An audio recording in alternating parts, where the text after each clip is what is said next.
Bloomberg Audio Studios. Podcasts, radio, news. I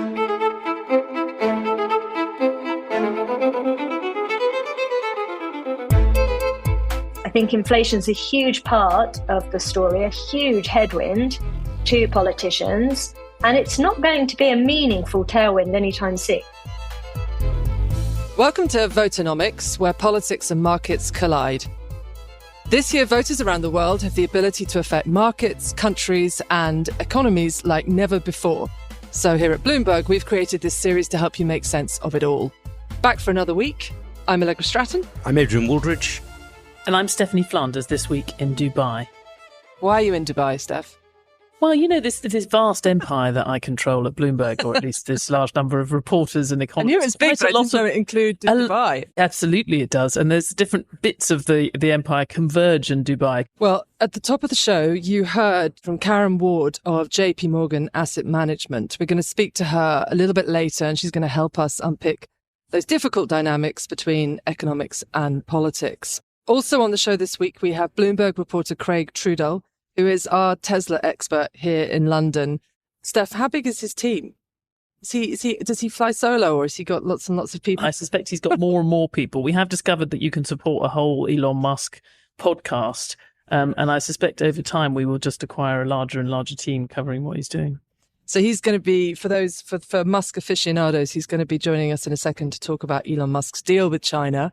And also what the TikTok bill tells us about this phenomenon of tech decoupling. But first, Adrian, you have a bee in your bonnet. Yes, I do. I was very struck by William Hague's column in The Times this week. And I think William Hague is a very good columnist. I always enjoy his column in The Times. But this week, I was a bit disappointed. He argued in this column that this is the year of elections, which is what we're all about here. And he said, so far, it's been a great triumph for democracy. More than 400 million people have gone to the polls, and those people have been exercising their rights extremely well with very good effects. And he points to the example of Turkey, Poland, various other examples. And as I read this, I thought that may be true, but they haven't really changed the direction of history.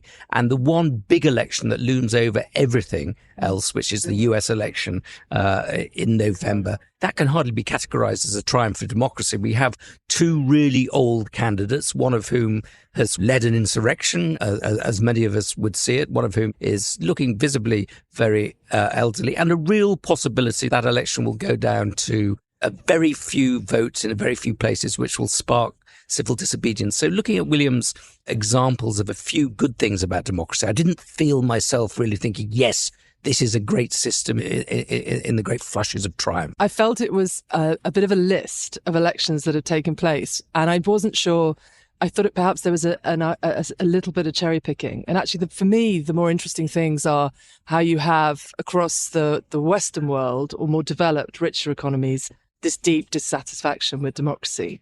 And you can see in the polling in developing economies, actually, there's more of an enthusiasm and a sense of that democracy may yet deliver for them, and it may yet raise living standards and so on. Except that Hague is writing that column at the beginning of this huge 6-week process. It's too soon to say. Of the Indian elections.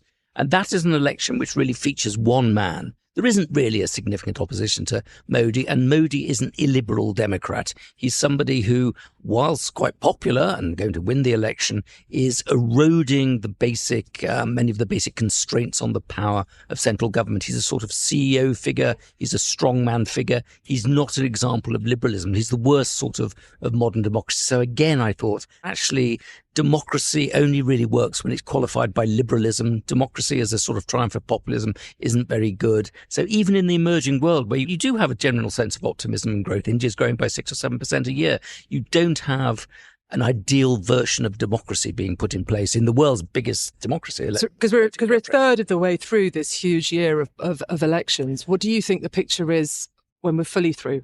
I'd say that my example would be India, the world's biggest democracy, a strong man winning, and the United States, which I suspect will produce a lot of civil disorder. I think if it's a close election, it'll be a very unpleasant election, and it's a choice between two people, neither of whom, in my opinion, should be running, because the party apparatuses couldn't get it together to choose in this vast country two people who are a bit more appetizing than Trump and Biden.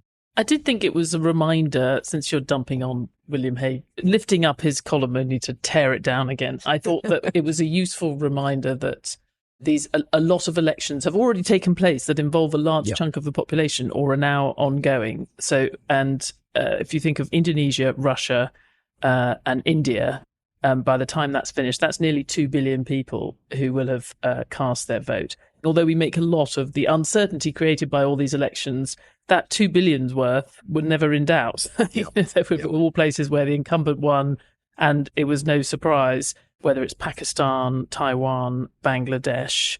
I'm not sure I would read the results as positively as William Hague does. The Pakistani voters did deliver a rebuke to the military, but the military rigged the system so much that still nothing's changed, and the same person became prime minister. Bangladesh, the incumbent authoritarian won, even though there was something of a backlash. The strongman won in Indonesia. So I think so far it's the incumbents, and as you say, Adrian, not necessarily the most democratic of incumbents. And one last point from me, which was in his piece, he ended up talking a lot about the importance of local elections, which obviously we're going to see in the UK this week. To be clear, we're recording this before people have gone to the polls. One of the aspects which our reporter Alva Ray points out in her piece she went to both Teesside and West Midlands was that it's looking like turnout will be incredibly low. So we keep having these establishment figures saying the answer is drive power out to local elections, have more power nearer to people. But when you actually look at those elections, people sort of shrug. Yeah. Because they're so denuded of any power in the UK. Look at what Ben Haushen's done in Teesside. He's done quite a lot with with the powers that he does have, but it'll be interesting to see the turnout when we've actually got some facts to dissect.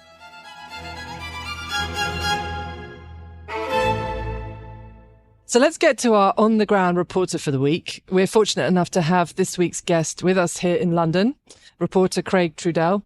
You dedicate most of your waking hours to following the latest Tesla and Musk news, don't you, Craig? It's been a crazy few weeks on the Musk beat. You love it. But it is fun. Giving. So Musk has obviously been to China. Just give us what it all means. Yeah, this was a surprise. It was a sort of over the weekend wake up and, Musk is in Beijing. He was due to be in India, but then... Yeah, a week earlier he was due to be in India, and he was supposed to meet Prime Minister Modi. It was a highly anticipated trip where everybody was expecting Tesla to announce a new plant in India, which would be quite a big deal. That got thrown out the window at the 11th hour. And a week later, lo and behold, Musk shows up in Beijing. And I think it really speaks to the idea that Musk still very much needs China. He very much rode their support to the position he's in today of having the world-leading electric vehicle company. And in order to cling to that position, he needs some help again from the CCP. He actually did achieve things with this trip. It did actually move the ball up the pitch for him. Yeah, I think a couple of hard developments that did come out of this. One was a partnership with Baidu, which is China's Google effectively, a deal for mapping and navigation. And that's one element of, if you want to put these systems on the market in China, you need to have such a partnership. And he also just got another sort of incremental regulatory step having to do with something very similar with data collection and storage in China. I may, Craig, have got to the point where I'm just seeing decoupling and deglobalization everywhere I look. But I was very struck by that deal sort of cementing something that we see and you feel very much when you go to China is just a completely separate economy being developed in sort of key ways, particularly since COVID. You can't use Western cards. People are constantly having to borrow money for their taxis because all the things that used to work no longer work. And things like Tesla, if you're working for the Chinese government, someone had told me who works for the Chinese government, you can't drive a Tesla into a government car park and leave it there. There's constraints on what you can do. So the idea that you're actually locking in parallel technologies and potentially laying the ground for a complete technological decoupling struck me as it was coming through very strongly in this deal and being cemented. Yeah, absolutely. And this goes back a couple of years, actually. We broke the news about this idea that China had moved to ban Teslas from military facilities, having to do with the concerns of that these driver assistance systems that Tesla is betting big on are reliant on cameras. And so these cars are rolling around everywhere, taking in footage everywhere they go. And there's a real concern on the part of the government of, wait a second, where is that footage going? Is it staying here or is it going back to the US?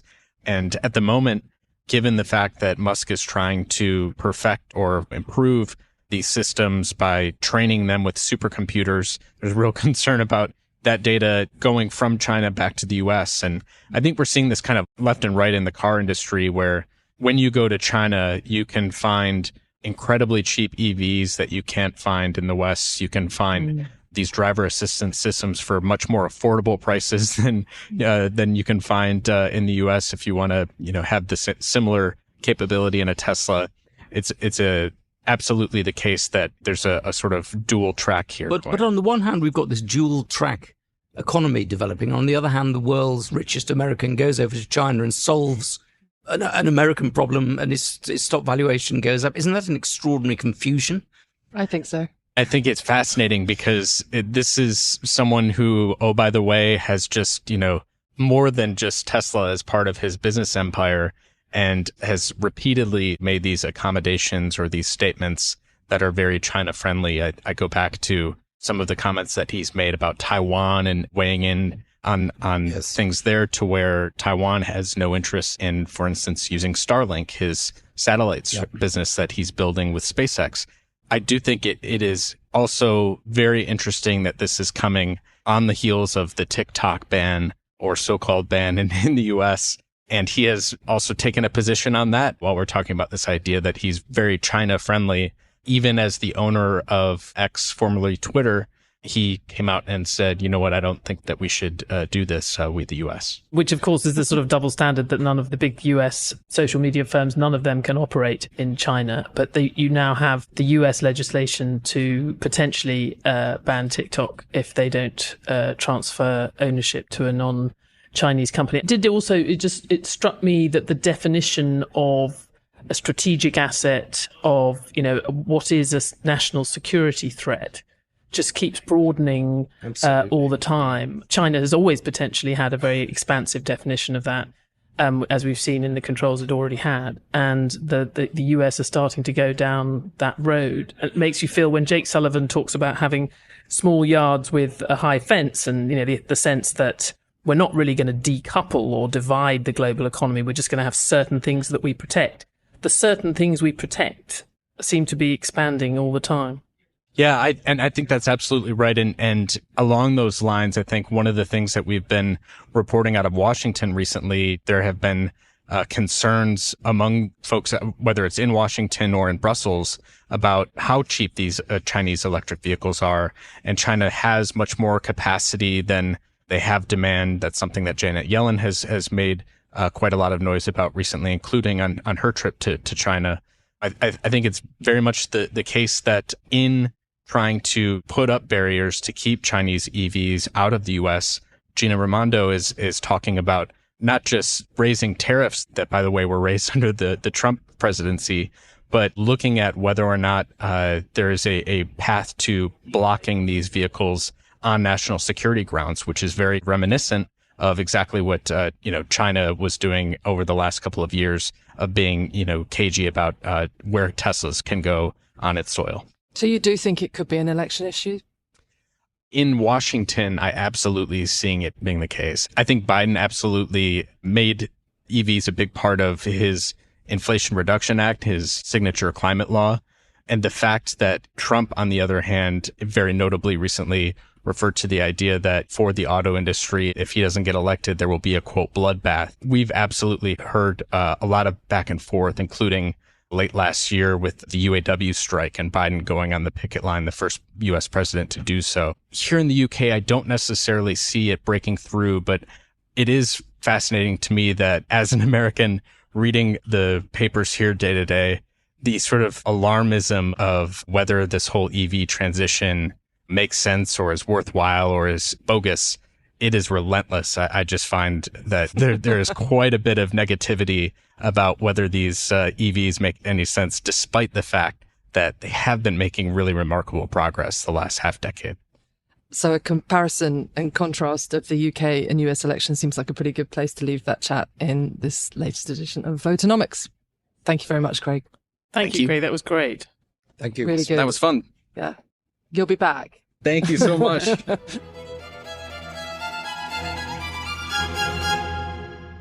So last week with the first edition of Voternomics, you guys talked to Neil Ferguson about his reflections on how economics and politics are colliding in America. It was a punchy chat, Yep, Adrian.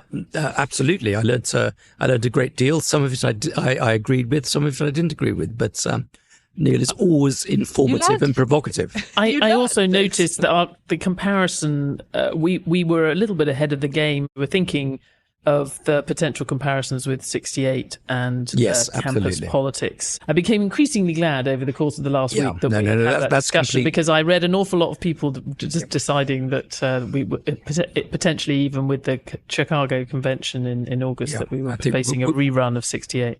We were the first people to throw Richard Nixon into the mix, I think. So if that Let's was say Neil, that, regardless of whether it's true. I'm convinced it's true. So if that was Neil Ferguson last week, this week, to help us chew over these issues, we've invited JP Morgan Asset Management Chief Market Strategist for Europe, Karen Ward, to join us in this week's conversation. Karen was a former Bank of England economist and also a former advisor to the UK Chancellor of the Exchequer, Jeremy Hunt. We started by asking her if she's seeing the theme of this podcast, Voternomics, so economics and politics colliding, cropping up in her day job all the time. Yes, absolutely. And there's always a question as to when it becomes the dominant force that's impacting markets. One thing I've always found amazing in 20 years of doing this is it is ignored until a single day, and then it's the only thing that we talk about. And we haven't quite turned that corner just yet. But I think certainly trying to think through what are the policy ramifications of different electoral outcomes is starting to come onto the radar for sure. And what, in that context, what are the sort of pieces of advice you're getting ready for people? I think in the US, it's really through three lenses. The first is the obvious one, fiscal policy. What's the outlook for tax and spend? And I think our starting point in the US is what's concerning, because the US has an incredibly strong economy, but it also has a 6% fiscal deficit, which is rather an odd point to be at when you have record low unemployment. You really shouldn't be running a 6% deficit at that time. So how does that evolve? And what do the different parties mean for how that will evolve? Are any parties credibly talking about how they will reduce spending or how they will raise taxes? Doesn't really seem to be a big part of the dialogue. If anything, the discussion is more about whether there's any prospect for further tax cuts. So fiscal policy, always the most critical edge. I think the other two aspects that are particularly key for me when looking at the US are how some of the policies might feed into inflation. Because certainly for markets, for bond yields, the question of whether those inflation problems are really behind us or not is still absolutely critical. And the two policy pieces that fit into that puzzle are migration and tariffs. The US has had this enormous flow of migration into the economy over the last couple of years. And that's really helped ease the pressures of demand on supply. It's helped that economy cope with record low unemployment and still bring down wage growth and eased some of the inflationary pressures. So migration's actually acted economically like a real safety valve. Now, when you look at what voters are saying about what's concerning them, they are clearly less convinced about the economic benefits, and it's one of the key points of concern amongst the electorate. So how the different parties tackle migration is the other. What they might do, how quickly they might turn off any migration taps is really key. And then tariffs, who tariffs will be placed on, what are the scope for those tariffs, how that is part of the geopolitical tensions that are another central feature, but then how the tariffs play into the inflation story also. Is it possible to look at the United States presidential election through this very rational economic framework that you've just laid out when you have such a bizarre and intemperate figure as Donald Trump as the sort of one of the two main players? I think you have to sit back, certainly in my job as a sort of medium-term investor, you really have to do that exercise. And actually, this isn't really just with regards to the US, it's with every part of the world and every potential politician. And you sit back and you think, okay, well, this is what they're saying. But let's just think through the economic reality of them delivering what they're saying.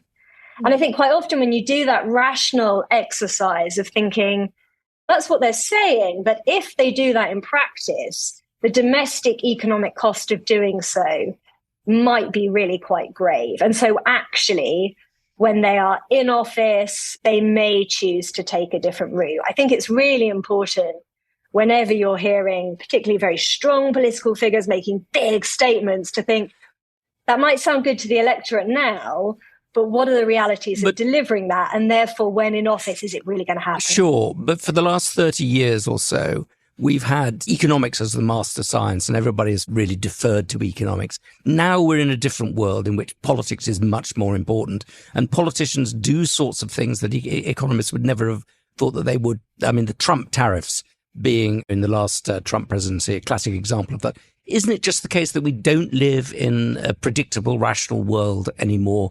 And politics is just much, much more volatile, much more of an independent variable.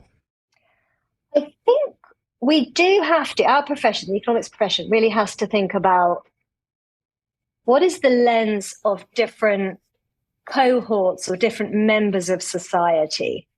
What is their economics? And how might that influence the politics? So what I mean by that is, for years, you've heard the IMF, these big international groups, acknowledging and understanding the fact that globalization, for example, has seemingly done tremendous economic good. It's what the economists would all have predicted should have happened for everybody's benefit. But we know the benefits weren't spread equally amongst society, and we were left with a segment of the population that was termed the left behind. And I think for those individuals, they are still operating, I'd argue, on economics, but it's their own personal economics. They're not seeing their income levels rise. They're not seeing their wealth rise like certain other segments of the population. They're not feeling confident their children are going to have better living standards. And I think that's where our profession has to be a little bit careful about assuming the aggregate economist is right, or that's the way things are going to flow. Actually, and that was on that, somewhat related to that, I was going to pick you up on one of the things you were noting about the US, and the classic economics approach to this is to welcome immigration as a source of labour force growth, because what's often driving the growth in overall output. But it is also one of the things that when you look across quite a lot of elections this year, some of the common features are great concern around immigration, and whether well-founded or not, and great concern around housing. And if you look at somewhere like Australia or Canada, the two are combined. They've had massive immigration, and actually that has caused enormous pressure on housing markets because they haven't built enough houses. And we've actually looked at how that can also mean that a country that looks like it's had decent growth from your perspective, for ordinary people, actually the per capita growth, if you like, per head, has not gone up. I think there's 13 countries that we estimate across the developed world have had per capita recession. So if you're just looking at growth per head and not growth overall, which doesn't necessarily affect individual people if it's accompanied by increased population, that's a very politically salient aspect of the economic model that we've had in many of these countries.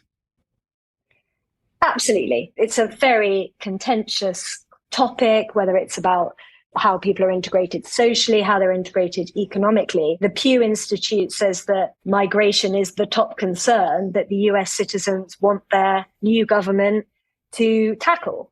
And we as economists are saying, oh, great, there's no recession in Canada or Australia. But actually, the people have had recessions and they've noticed, even before you start thinking about inflation, because their per head, their income has not gone up.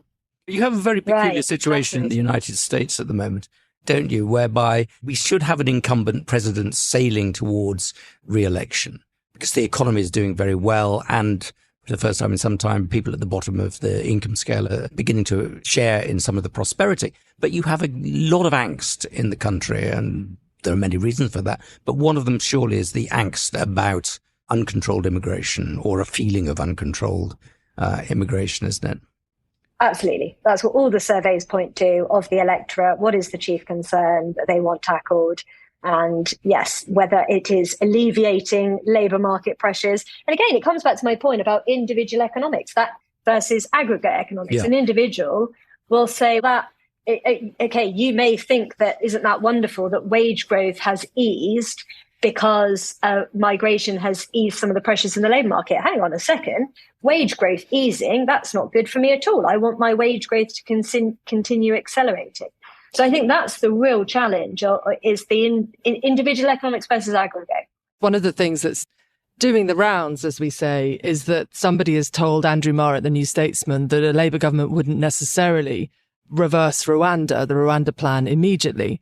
And that's going to cause all sorts of trouble for Keir Starmer, because he's either got to come out and say, yes, I will, at which point that's quite tricky for him, because there is a swathe of the constituents he's now trying to win in the Red Wall who want to see him having that tough line on immigration for the reasons you're discussing. And then there's also another constituency, and it's being pointed out on Twitter a lot today, which is if Labour's about to do incredibly well in Scotland, that's a place where actually this harder line on migration doesn't go down so well. That's not what they're looking for. And Starmer has this coalition, which is not dissimilar to the Boris Johnson coalition that he's trying to assemble, which is, on the one hand, those Red Wall voters, became Conservative. Starmer's now trying to win them back, who want that toughness on immigration. And then on the other hand, that softer left politics that really don't. And it sends a kind of the smell test for them is not good. So today we're seeing the politics of this in the UK being quite uncomfortable. And honestly, that also takes us right back to some of the divisions that we saw in the ultimate result within Brexit also, in how for some, obviously, when you ask lots of different people why they voted for Brexit, there were different reasons amongst different cohorts.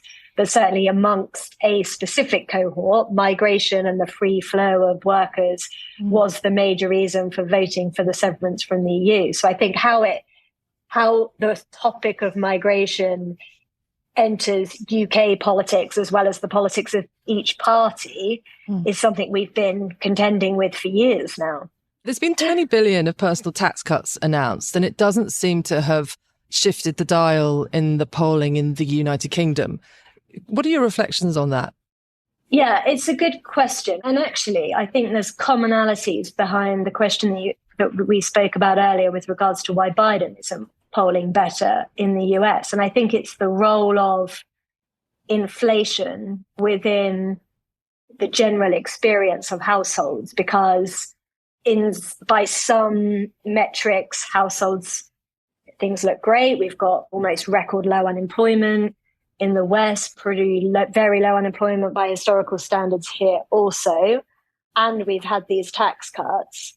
But I can't think of any of my friends or any of my circles, and certainly not in the wider society, that feels they've been an awful lot better off over the last year, because watching your energy bill rise 6 to 8-fold was utterly terrifying, and not knowing if food prices were ever going to come down. So I think inflation has been terribly damaging to real incomes across the West, but very much so here. And I just think that has completely dwarfed any tinkering that we've had on the tax front. Now, as we go through the course of the year, change, because headline inflation is now coming down quite quickly. Those pressures are easing while wage growth is still relatively elevated. So it might be, and we're seeing consumer confidence rise. So you might see some of those more feel-good effects, and then people start to think, well, actually, with that tax cut, I'm starting to feel a bit better about life. But I'm not really surprised that so far nobody is feeling particularly perky about their monthly cash flow.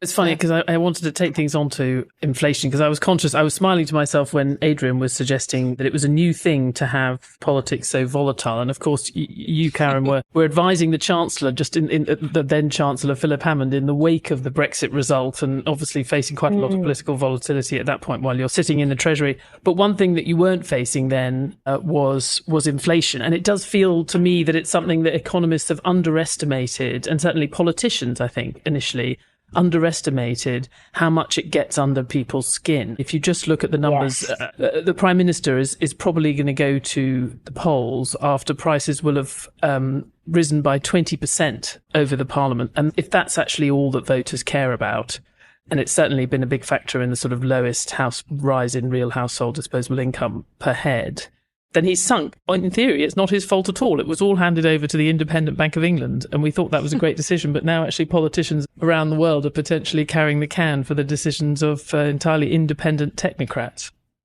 I certainly think the whole community, central banks, economists, had a little bit too much confidence that by merely making central banks independent rulers over the inflation process, that we had necessarily killed inflation. And I think what we've really learned over the last few years is two things. One, we get cost shocks and they originate from parts of the world that you do not foresee where events are going to happen. So clearly Russia invading Ukraine and the energy turmoil that created. We had this almighty cost shock hit the economy. But then I think the other degree of complacency is how the labour market would then behave. And the fact, and the reason I think a lot of the central banking community were perhaps slow to realise the scale of the problem was it was assumed that workers wouldn't ask for more money. They would merely accept the damage to their living standards, accept it as a one-off piece of bad luck and carry on. And quite understandably, workers didn't behave in that way. The prices carry on being quite high is the problem. They don't go down. No, exactly. And workers wanted to reinstate their real purchasing power. And we had very low unemployment, which again was an aspect of surprise, perhaps, in how things played out over the last couple of years.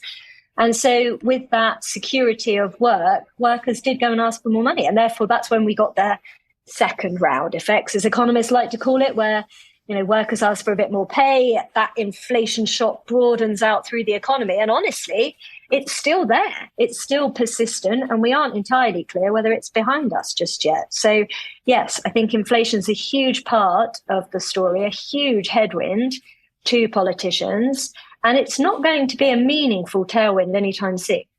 Adrian. I just wanted to defend myself slightly by saying that when I was talking about sort of the golden age when economists were in charge, I meant up until about 2008 or up until the referendum, not certainly. But to go back to the theme of politics being slightly more important than it was before 2008 or 2016, it seems that the biggest things that are going on now seem to be not economics but political events. The invasion of Ukraine, which had no possible sort of economic justification, the possibility of an invasion of Taiwan, which restructuring our whole semiconductor industry. Again, that's something that has no possible economic justification. And just the figure of Trump. If Trump comes in, he could do a number of things, not least some rapprochement, some deal with Putin or some crazy act in the Middle East, which could just completely reconfigure all of our calculations. Don't we live in a world in which the prognostic power of economists is diminishing? But they may be political events, but they become economic events. Oh, no, that's what I mean. Where do they come from? They're not driven by economic calculations. I'm going to defend us here, actually. So I'm going to say the economics still really matter. So Russia, with all the benefit of hindsight, we look back now and saw that Russia was getting itself into a situation of economic independence such that it could make a political decision to sever its relationship with the West in a way that would not decimate its economy.